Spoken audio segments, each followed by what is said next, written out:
Factores que intervienen en el proceso de compactación. Un factor que influye en el proceso de compactación es la naturaleza o tipo de suelo.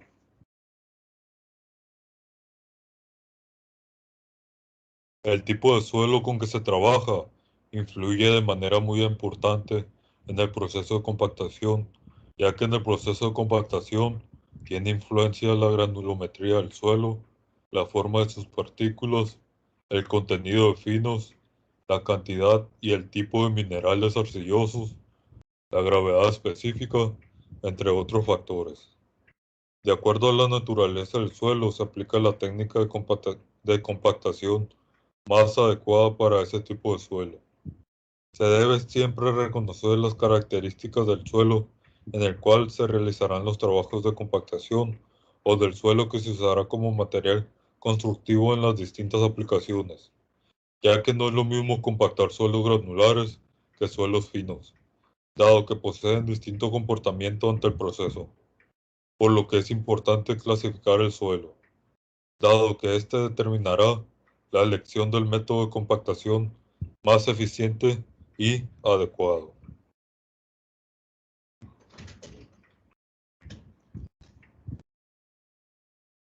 Otro factor que influye es el contenido de agua o de humedad del suelo.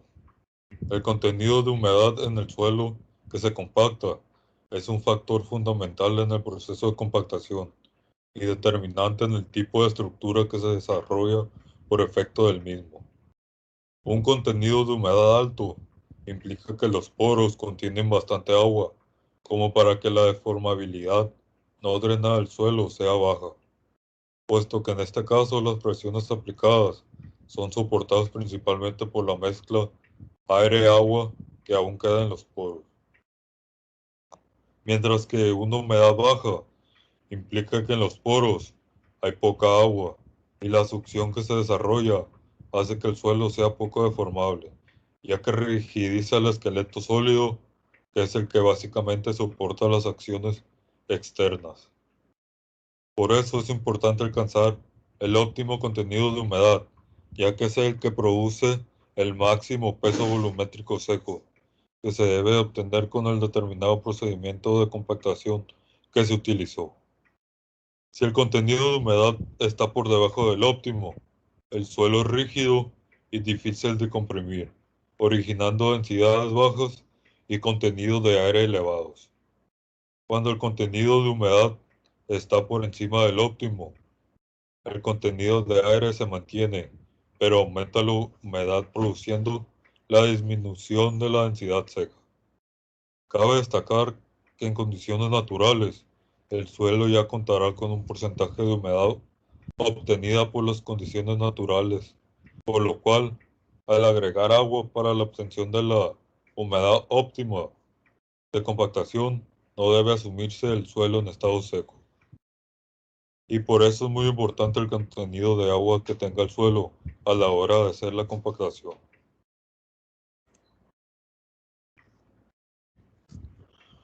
Otro factor que influye es el método de compactación. En el campo y en laboratorio existen diferentes métodos de compactación.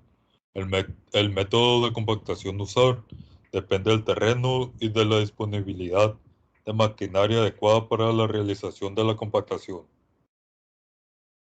La elección de uno de ellos influirá en los resultados a obtenerse, ya que la densidad en seco obtenida depende no solo de la cantidad de esfuerzo de compactación, sino también del método de compactación.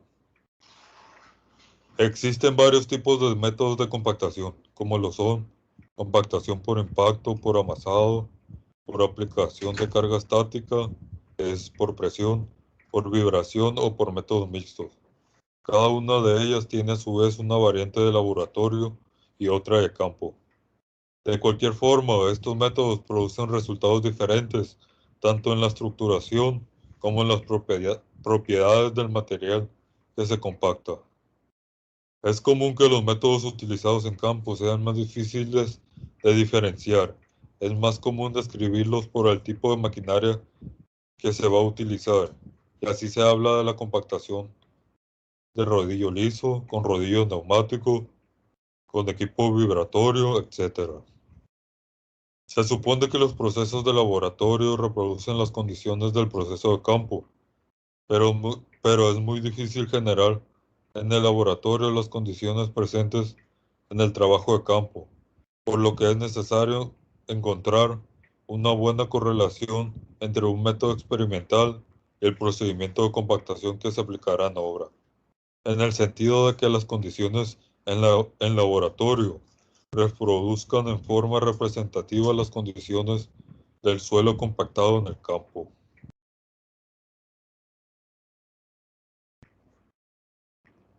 Otro factor que influye es la recompactación. En laboratorio es común usar la misma muestra de suelo para la obtención de puntos sucesivos de las pruebas de compactación, lo que implica una continua recompactación del mismo suelo.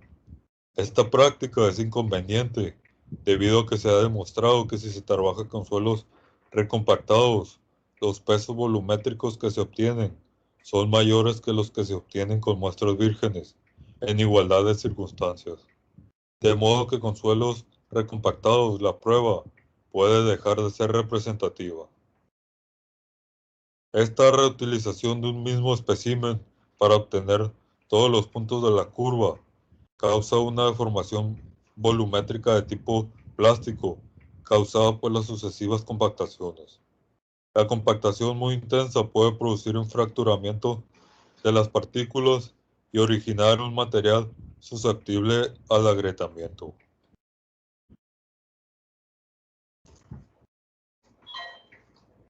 Otro factor que influye es la energía específica. La energía de compactación es otra de las variables del proceso que ejercen una gran influencia sobre el mismo. Se entiende por energía específica de compactación a la energía o presión que se entrega o es aplicada al suelo por unidad de volumen durante cualquier proceso mecánico de compactación. El empleo de una mayor energía de compactación permite alcanzar densidades secas mayores y óptimos contenidos de humedad menores. Esto se comprueba al analizar los resultados obtenidos con las pruebas Proctor estándar y Proctor modificado. Es muy fácil evaluar la energía en una prueba de laboratorio, donde se compacta el suelo por impactos dados por un pisón. Para este caso, la energía de compactación queda expresada por la siguiente ecuación que podemos observar ahí en la imagen, donde nos dice que la energía específica es igual al producto del número de golpes del pisón compactador por cada una de las capas en las que se acomoda el suelo en el molde de compactación, que multiplica al número de capas que se disponen hasta llenar el molde. Esto por el peso del pisón compactador que multiplica a la altura de la caída del pisón al aplicar los impactos al suelo. Todo este producto dividido sobre V, que V es el volumen total del molde de compactación, que es igual al volumen total del suelo compactado. Otro factor que influye son las condiciones ambientales. En el proceso de compactación en campo, factores como la temperatura y las precipitaciones interfieren en el contenido de humedad del suelo. Por el efecto de las altas temperaturas y las condiciones de corriente de viento, el agua suministrada al suelo se evapora con facilidad, mientras que por otro lado, al condensarse la humedad del ambiente, las precipitaciones y la humedad aumentan, llegando en muchos casos a condiciones de saturación del suelo. El correcto control de las condiciones antes mencionadas asegura un proceso de compactación eficiente y que cumplirá con las especificaciones iniciales para el suelo a trabajar. Y es así que, dependiendo de la temperatura, puede producirse la evaporación o condensación del agua, mientras que la presencia de sustancias extrañas también puede producir variación del resultado en la obtención de la densidad seca. Aparte de estos, hay otros factores que también pueden afectar o pueden influir en el proceso, ya que existen más variables que afectan a las pruebas de compactación tanto en laboratorio como en campo, tales como el número y el espesor de las capas que se disponen o que tiene el suelo, el número de pasadas del equipo mecánico o de compactación sobre cada punto del suelo o el número de golpes del pisón compactador en cada capa del suelo, entre otros factores. Determinación de pesos específicos secos en campo. El peso volumétrico o peso específico del suelo es la relación entre el peso de la masa y el volumen que ocupa, expresado de la siguiente forma: Ym es igual a Wm entre V y M. Siempre sucede que el peso volumétrico del campo no es idéntico al peso volumétrico seco máximo. La diferencia entre ambos valores tradicionalmente se mide a través del concepto de grado de compactación. El peso volumétrico de campo se fija en base a una prueba de laboratorio. La obtención del peso volumétrico máximo. Existe gran diversidad de métodos para la obtención del peso volumétrico en campo, los cuales en determinado momento deberán de adaptarse al tipo de material y a las condiciones en que éste se encuentre. Cono de arena. Es un aparato para medir volúmenes con arena de peso volumétrico conocido. Este se logra llenando con arena el frasco del dispositivo. Se montan los conos en la boca del frasco y se cierra la válvula. Se pesa el dispositivo conteniendo la arena. Se invierte el dispositivo cobre la base metálica colocada en el sondeo, cala volumétrica. Se abre la válvula y se cierra una vez llenado el sondeo y el cono. Por diferencia de peso inicial y final del dispositivo, relacionándolo con el peso volumétrico de la arena, se determina el volumen de arena desalojada por dispositivo restándole el volumen del cono, obtenemos el volumen del sondeo. El método de cono de arena se aplica en general a partir de la superficie del material compactado. Este método se centra en la determinación del volumen de una pequeña excavación de forma cilíndrica de donde se ha retirado todo el suelo compactado, sin pérdidas de material, ya que el peso del material retirado dividido por el volumen del hueco cilíndrico nos permite determinar la densidad húmeda. Determinaciones de la humedad de esa muestra nos permiten obtener la densidad seca. El método del cono de arena utiliza una arena uniforme normalizada y de granos redondeados para llenar el hueco excavado en terreno.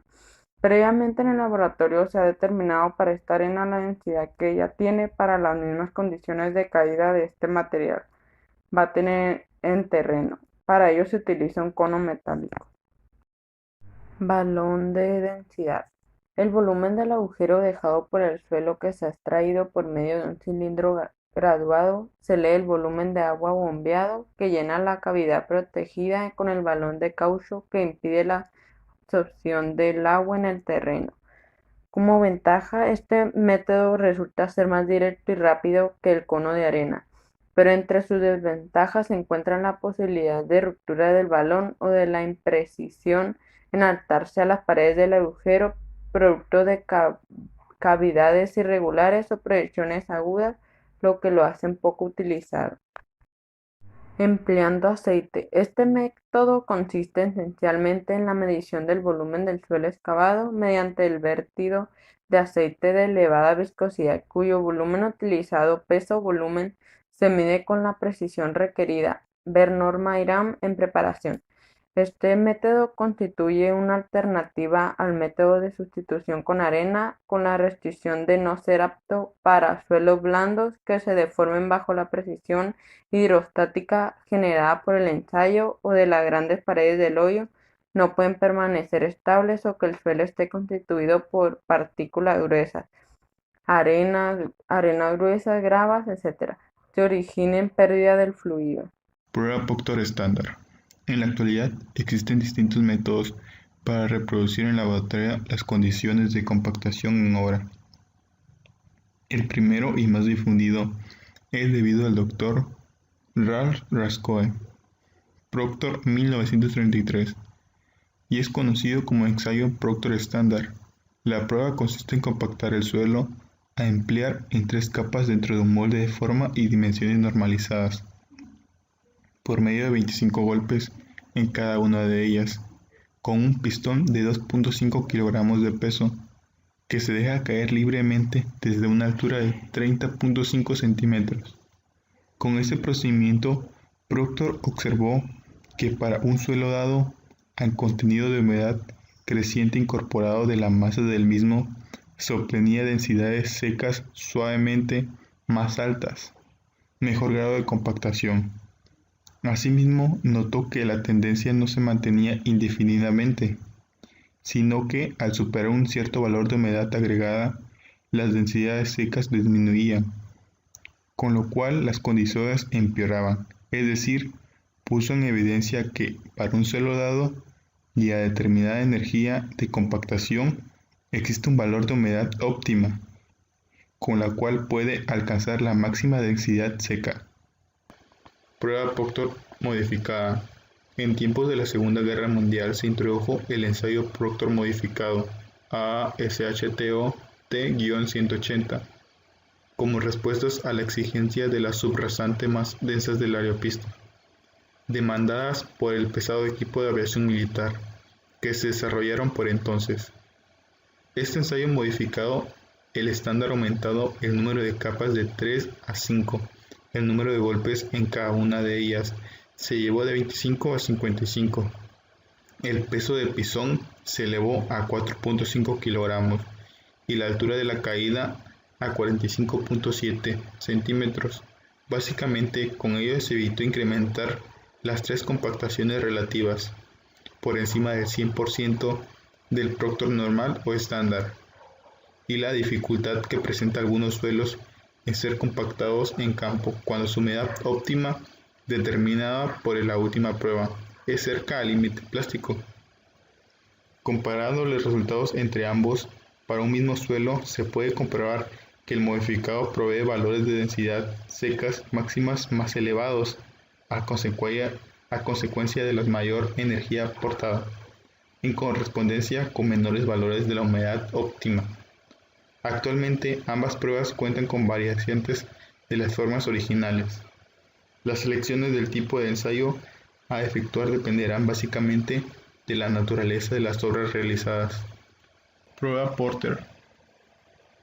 En los suelos friccionantes es más común que las pruebas dinámicas produzcan una curva de compactación con una forma inadecuada para la determinación del peso volumétrico seco máximo y humedad óptima.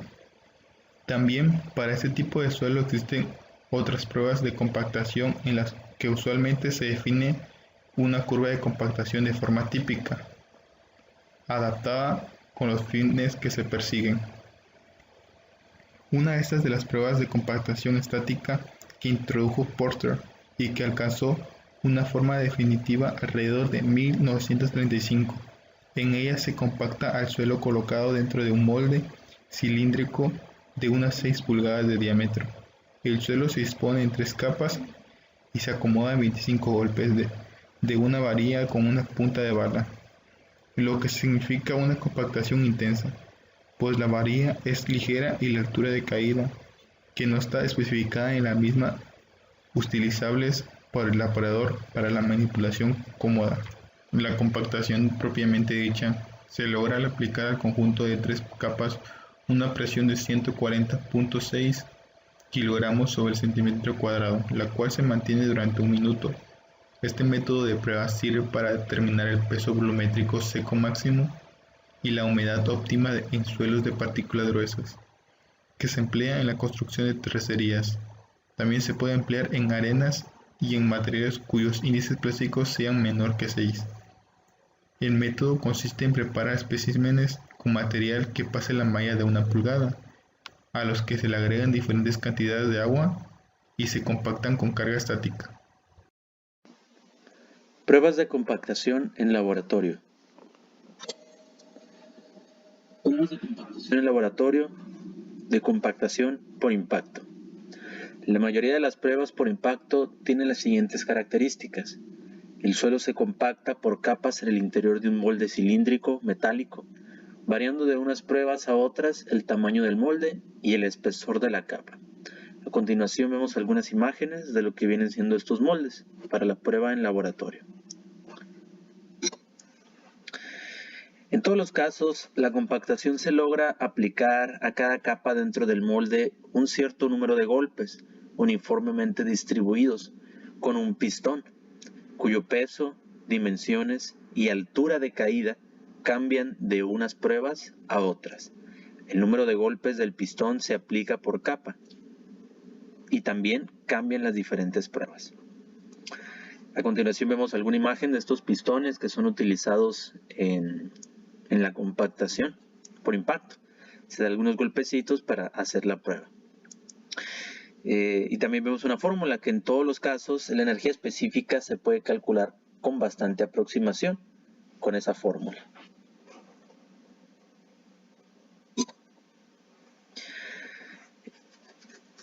Volviendo al pistón, cuando queda definida por el número de golpes por capa del pistón compactador, el número de capas en el que el suelo se dispone dentro del molde, el peso del pistón compactador, su altura de caída y el volumen total del molde. En todos los casos se especifica un tamaño máximo de partícula que puede contener el suelo y se eliminan los tamaños mayores por cribado previo a la prueba. Es frecuente que se establezca una especificación relativa al reuso del material durante la prueba.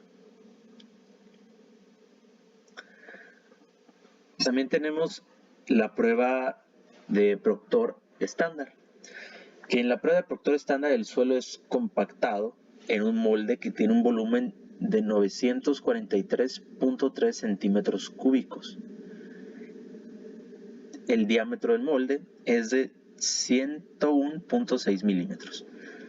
Durante la prueba de laboratorio, el molde se une a una placa de base en el fondo y a una extensión en la parte superior. El suelo se mezcla con cantidades variables de agua y luego se compacta en 3 capas iguales por medio de un pistón que transmite 25 golpes a cada capa. El pistón pesa 24.4 newtons y tiene una altura de caída de 304.8 milímetros. Para cada prueba, el peso específico húmedo de compactación se calcula con la siguiente fórmula que vemos en pantalla, donde W es igual al peso del suelo compactado en el molde y B es el volumen del molde, que es igual a 943.3 centímetros cúbicos. A continuación vemos una pequeña ilustración de lo que viene siendo el pistón y el molde en el cual se hace esta prueba. Cabe recalcar que para cada prueba el contenido de agua del suelo compactado se determina en el laboratorio en un contenido de agua conocido. El peso específico seco se calcula con la ecuación siguiente.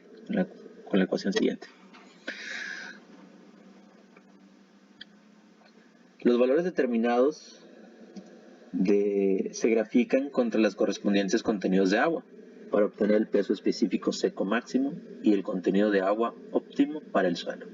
Esto es, según el contenido de agua que se vaya a compactar. Y lo hacemos con la siguiente fórmula, donde W, que es el porcentaje de contenido de agua.